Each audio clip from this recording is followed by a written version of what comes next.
Welcome to our interview with Daniel Levy, and in this section we're going to discuss who is AIPAC and who do they represent.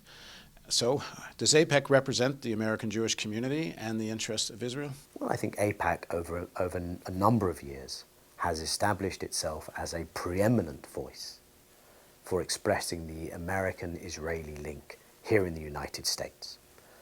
AIPAC has very close relations in Israel, very strong relations in the United States. Many people would claim that AIPAC has found itself lurching increasingly to the right. One has to understand that there are many things that AIPAC represents that are a consensus in the American Jewish community. The close relationship between America and Israel is something that the vast majority of American Jews support. They think that's tremendously important to their identity as Americans and to Israel's security. The aid and assistance that America provides for Israel, I think, is a point of consensus in the American Jewish community. AIPAC has at times tended to be less supportive of peace efforts coming out of an Israeli government than of a more bellicose approach coming out of an Israeli government. And I think this is where the disconnect, perhaps, between the AIPAC activists, perhaps more than the average AIPAC member or donor, but a certain disconnect between AIPAC activists and where the leadership or where the political line of AIPAC comes out. I think that has reached new heights in the last years.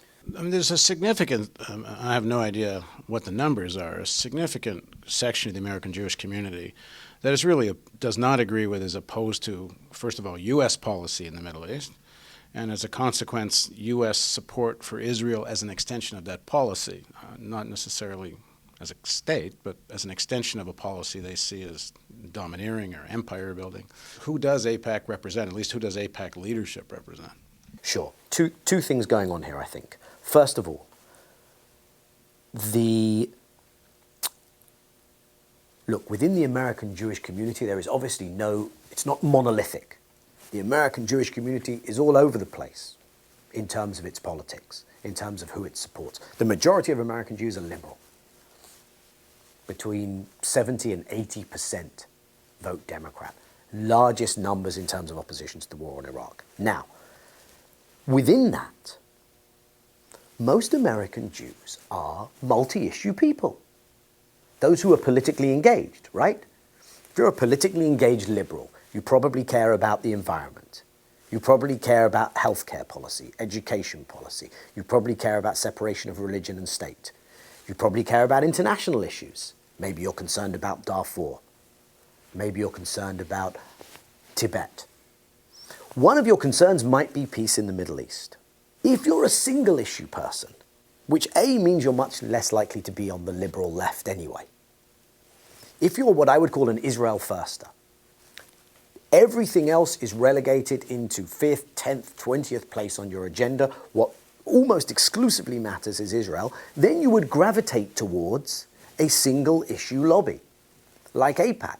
So I think, first of all, that suggests why AIPAC would be so unrepresentative from the get-go in terms of the American Jewish community. Most American Jews, like everyone else, like other politically engaged people, care about a multiplicity of issues. The second point, what has happened in the last years is that there has been a tendency, encouraged, I say with terrible consequences, and as a huge mistake, but encouraged by AIPAC, to conflate the neoconservative agenda and the Christian right evangelical agenda with the pro-Israel agenda.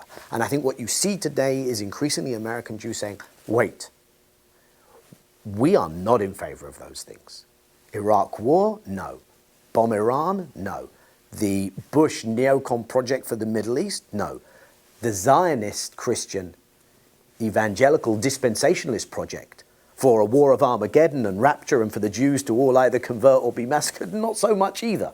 So I think that embrace by AIPAC of those positions, of that ideology, of those groups who are so influential in the Bush administration, I think has created a disconnect in terms of how representative, where the majority of American Jews are, and it comes a little bit to light when AIPAC has a conference. John Hagee, the pastor who has some very interesting things to say on holding slave auctions and on women's rights and on Hurricane Katrina being because New Orleans was hosting gay rallies and about why God sent Hitler and the Nazis to force the Jews to go to Israel. Vile. A guy who is antithetical to Jewish values and to where the majority of American Jews are, was received like a prophet at the AIPAC conference last year. I think it is not unlikely that Senator McCain will be more warmly welcomed than Senator Obama this year. That doesn't represent where American Jews are at, and I think you're reaping what you sow now. I think AIPAC went so far in that direction that this is the blowback, and it's not helpful to Israel, to the American Jewish community, or to getting a more stable Middle East. And if they don't represent, and it seems there's evidence in polling, they really don't represent the majority of Jewish opinion in America. What do they represent in terms of Israel? Who are they connected with? What do they what political forces? Because it's always seemed as Israel is some monolith. There's Israel's interest as if it's monolithic. Well, I think here is where it's very difficult today to say, I am pro-Israel, full stop. Because as soon as you get beyond the recognizing, accepting, supporting, being enthusiastic about Israel's right to existence, to security, which I would certainly be, and many others who would have problems with some of AIPAC's lines would be, as soon as you get beyond that, you have to say, well, okay, Israel right now is split. Israel is split almost down the middle. Does your pro-Israel mean pro-settlements, pro-occupation, pro-expansion, pro-not talking to the neighbors, pro-maintaining this kind of a status quo of creating conditions of terrible, terrible inequality and oppression of the Palestinian population? Or does your pro-Israel say that the only way that Israel can live up to being a state that is democratic and Jewish in its ethics, not just in its demographic composition, is in Israel that has to come to terms with its neighbors, make peace with its neighbors, end the occupation, end the settlements, stop manning 600 plus checkpoints in the West Bank that suffocate the Palestinian population's ability to live a normal life? Those are two very different visions. And to say, well, we're okay with both of those visions, whatever the Israeli government of the day tells us, we're good with that, is a very difficult position to sustain. So on the Israeli side of the equation, as is obvious, Israel likes having a group of supporters who have a very significant ability to project their positions in the American system. That's how American politics works. You have lobbies, you have interest groups. For Israel to have a group that is particularly effective, shouting out of its corner, means that an Israeli prime minister, whichever side of the map they're on, will always say, you know what, I need an AIPAC for a rainy day.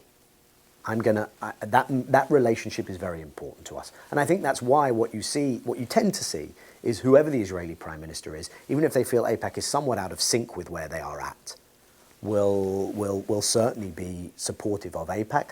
Yitzhak Rabin was the exception in many ways. He did not appreciate the lack of support he got from AIPAC for his peace policy and did not appreciate the extent to which they were more driving the relationship. Thank you. And in the next part, let's discuss even further the debate that's going on in Israel today. And I hope you'll join us for the next part of the interview with Daniel Levy.